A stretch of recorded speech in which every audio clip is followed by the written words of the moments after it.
Bueno, Baudelaire habla de que hay una histeria, dice él, característica de este tiempo que tiene que ver con la producción y la reproducción de lo real. Que hay como una necesidad y una búsqueda de continuar produciendo y superproduciendo que lleva a resucitar lo real que se escapa, y entonces toda esa producción material se convierte en algo hiperreal. Y relacionado a la institución artística, tiene mucho que ver con dejar de seguir las reglas de poder de los centros artísticos de los que fuimos inculcados desde la época del colonialismo, como Estados Unidos o Europa, del que aprendimos esas formas tácitas, y comenzar a ser más conscientes de la producción y reproducción regional, teniendo en cuenta el contexto latinoamericano y los momentos sociales y económicos latinoamericanos. Crear producciones hiperreales que resuciten lo real y los referentes del lugar. Bourdieu define habitus como un producto de las condiciones sociales y no como una simple producción de discurso,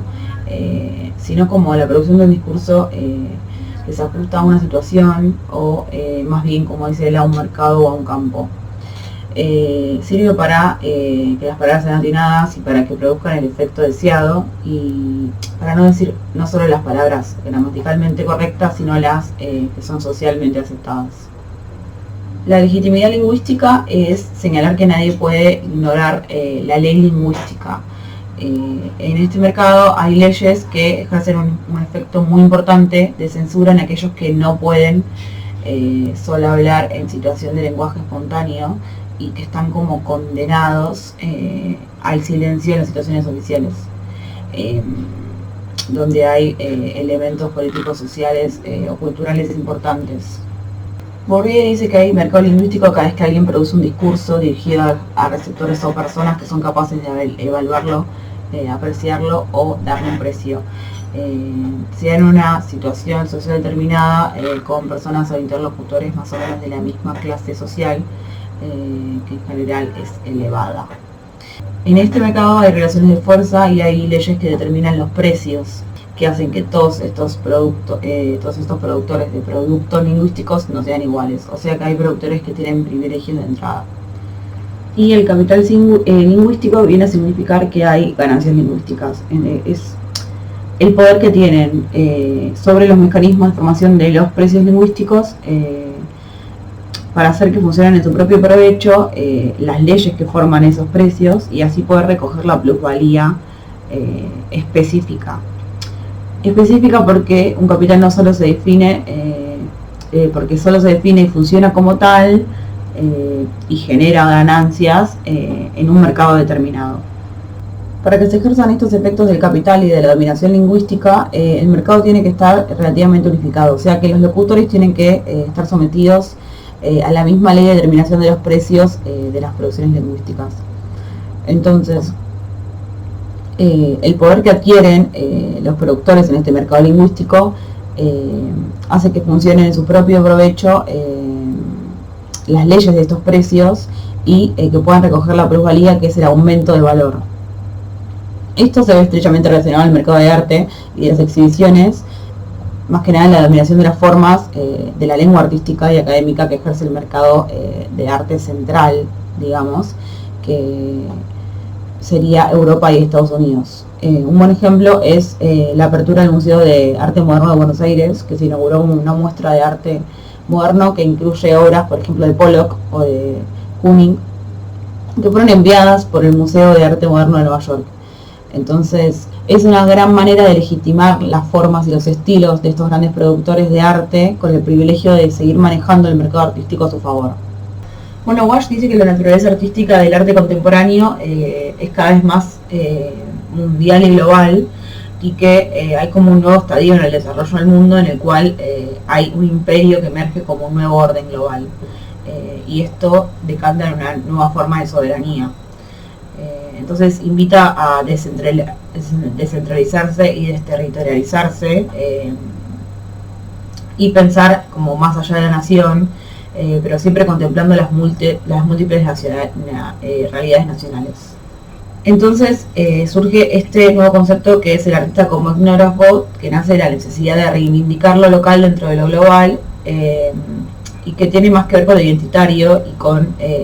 estar más allá de este internacionalismo moderno que plantea que somos todos iguales, y nada, tiene que ver con las diversidades culturales autóctonas también. Entonces se dice que hay que superar la fase del multiculturalismo, o sea, la cohabitación de distintos grupos culturales y étnicos dentro de una misma ciudadanía, por otra filosofía política que sería la del interculturalismo, que tiene que ver con intercambio de culturas a través de las naciones, o sea, una nueva reapropiarse de lo nacional y tener un contacto distinto con lo internacional. Sería como un mayor diálogo entre lo universal y lo local.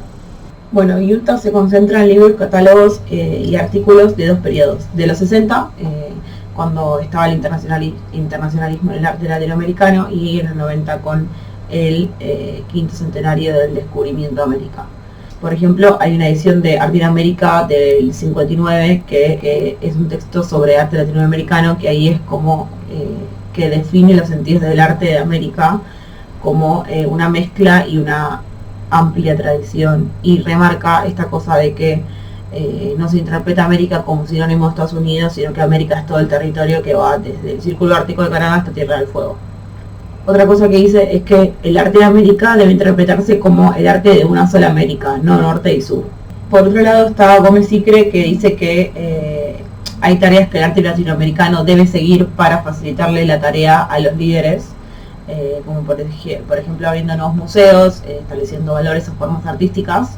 y estos son los que explicaban cómo debía ser entendido el arte latinoamericano para ingresar al mundo artístico. Entonces luego hay un despertar de conciencia de la importancia que tiene para nuestro propio destino una mirada y una evaluación de nuestra propia cultura. Y dice que es momento de una afirmación de los valores continentales o de los valores latinoamericanos. Rafael Esquirru es el que sostiene este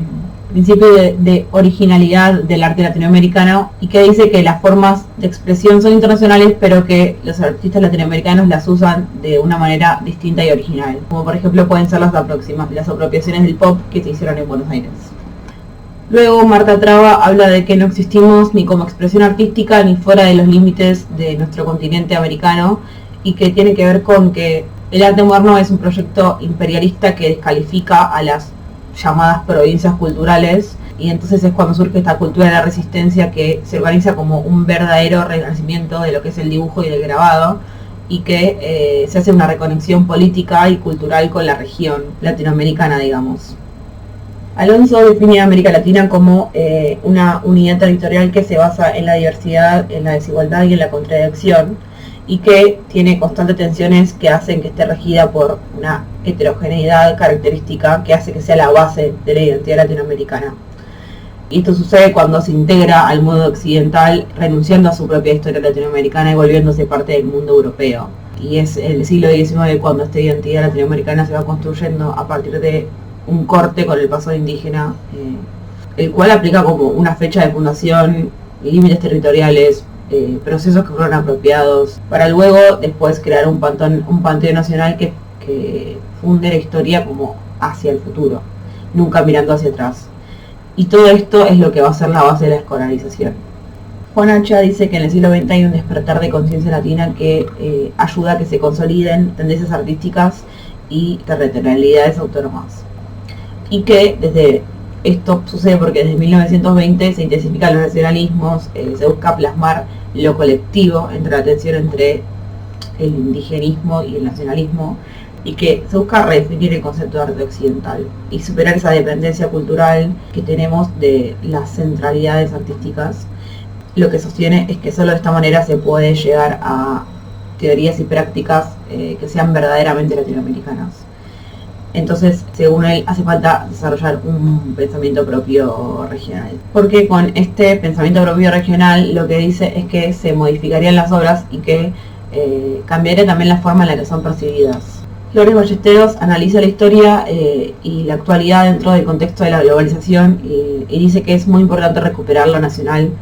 heterogéneo y en relación con la diversidad cultural y la pluralidad. Entonces, También Alonso dice como que el arte latinoamericano es un concepto imaginario, complejo y sensible que nunca termina de definirse porque expresa como esa tensión identitaria que tiene de una región que está en constante movimiento y en constante cruce. Rodrigo Alonso dice que en Argentina en el siglo XXI se produce un proceso de cambio y transformaciones, que la crisis del 2001 trajo una nueva perspectiva en la que hay nuevos actores sociales y que se empieza a cuestionar la representatividad de la tradicional. Entonces hay un debilitamiento de las ideologías históricas y de una crisis de los sistemas. Se genera como este sentimiento anarquista en la que después viene una respuesta artística en la que se revisan prácticas y fundamentos antiguos y se desarticula esta noción de autor como un intérprete privilegiado del mundo. Entonces las narrativas actuales y las que se forjaron en ese momento son las que proponen una mirada posible de las cosas, no absoluta. Rodrigo Alonso habla de 3 disciplinas que se combinan con el arte contemporáneo. La primera es la fotografía, en la cual se crean 2 concepciones diferentes del medio, que una es una visión más técnica, que sería el saber hacer, y una visión que tiene más que ver con la capacidad de crear imágenes, o sea, un saber ver. En Argentina surge con una relación estrecha con la pintura y luego con las primeras revistas y fotoclubes esto se va desligando para empezar a ligarse a los medios de comunicación y al periodismo gráfico. Un ejemplo es Paula Burr, que es una fotógrafa que contempla la cotidianidad de una manera más característica, en la cual exalta lo fortuito y lo banal, y también es como que se asombra de la cotidianidad, porque también vemos, tiene como exposiciones descuidadas, imágenes movidas, fueras de foco, entonces pone el acento en la presencia detrás de cámara. La segunda tendencia es el cine argentino, que tiene su primera proyección en 1896, pero se consolida con el cine sonoro y de la mano del tango, lo que lleva a una conquista del mercado local y del mercado latinoamericano. Durante la década del 40 sufre una crisis de la que sobrevive por el proteccionismo del gobierno peronista, y de allí se renovó con nuevos realizadores y productores independientes que hicieron un cine más intelectual y refinado. Durante el periodo militar sufrió censuras y con la restitución de la democracia el cine tenía como mala fama, hasta que a partir de los 90 resurge con una mirada crítica frente al contexto político y social, frente a lo marginal, a la desocupación, la inseguridad. El cine argentino comienza a contar historias de gente común, entonces es más un cine reflexivo el que surge, también como una juventud crítica y que ofrece una mirada sobre la realidad. Un ejemplo de esto es la documental que se llama Los Rubios, de Albertina Carri, que habla del relato de la memoria histórica y fantasiosa, digamos, y te invita a reflexionar sobre la construcción de la identidad y la importancia de la memoria para la sociedad.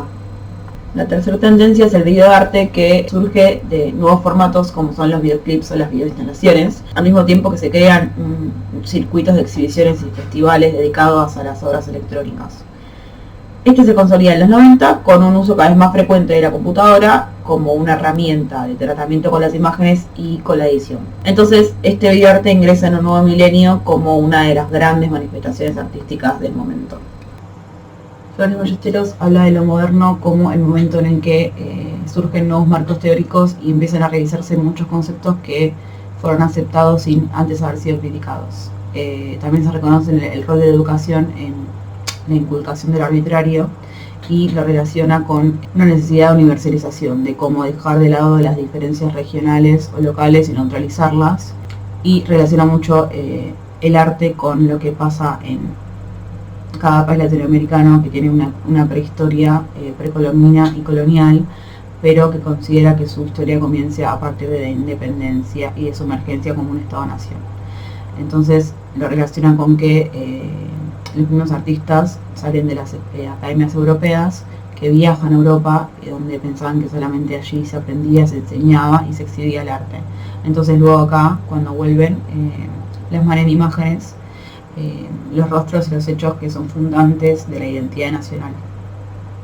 Después, en la segunda parte del siglo XX, comienza lo que Marta Traba llama la tradición de lo nacional, que hay una necesidad de plasmar en imágenes la mexicanidad, la peruanidad y la argentinidad. Habla de la globalización como un momento en el que las políticas culturales tienen una proyección nacional, pero que las empresas que se encargan de las artes o las informáticas no dependen de los patrimonios nacionales, sino de mega empresas que se concentran en los centros hegemónicos. También como un momento en que América Latina apela a la identidad nacional o regional, pero las instituciones artísticas se empiezan a ordenar hacia las estéticas metropolitanas. También dice que las artes visuales están cerca de los procesos de industrialización y que la globalización se hace muy notoria en la producción audiovisual y en los circuitos de información, además de que persisten los criterios eurocéntricos que regulan la circulación, la legitimación y la investigación de las obras. Sigue habiendo un mercadocentrismo y una producción periférica que no es ni siquiera valorizada y además es marginada o apropiada. Entonces el centro realiza lo que dice una curaduría invertida, en la cual se exhiben las periferias en las periferias, y como dice Gerardo Mosquera, hay una respuesta del arte, de las culturas comisariadas, a adaptarse para satisfacer las preferencias que le requieren las culturas comisarias que deforman su producción artística. Cuando ingresamos en el tercer milenio, dice Pérez Ballesteros que nos puede conducir a una etapa de antiglobalización, que en el año 2000 se empiezan a hacer cada vez más visibles que los aspectos negativos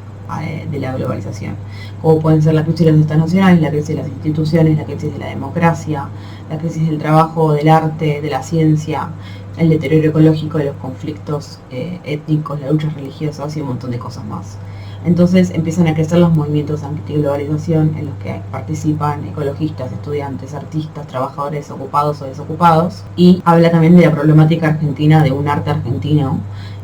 al que se produce, distribuye y consume en la capital federal y ciudad de Buenos Aires, que sigue siendo porteñocentrista y que relega al resto del país como la categoría de arte del interior.